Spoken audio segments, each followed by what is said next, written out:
act.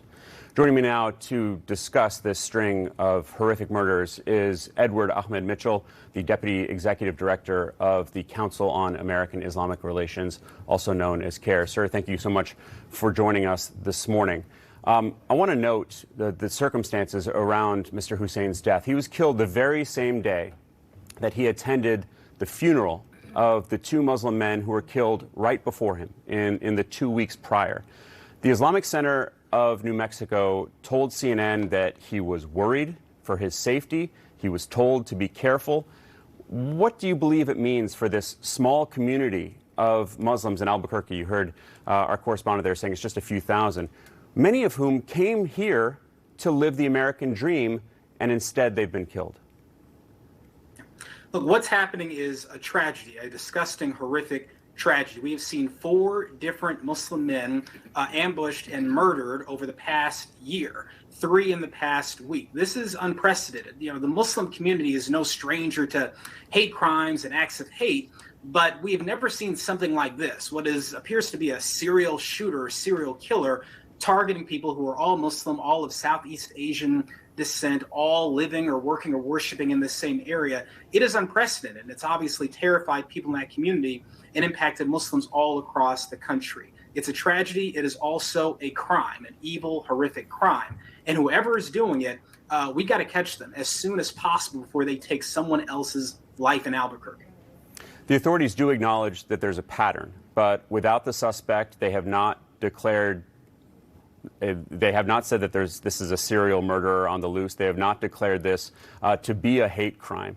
But it sounds like you do believe and are convinced that this is Islamophobia that has led to multiple hate crimes.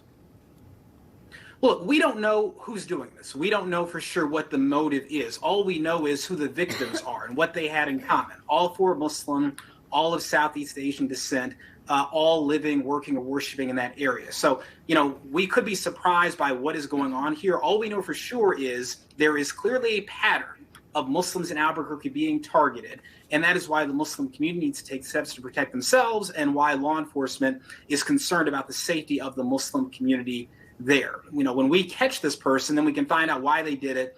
But for now, everyone needs to be taking precautions, being vigilant, preparing for the worst, assuming the worst, but hoping that this will come to an end very soon. And it must come to an end very soon. We cannot have people walking out of their homes in fear that they'll be randomly shot, or staying in their homes because they're afraid to walk outside. It's completely unacceptable in the United States.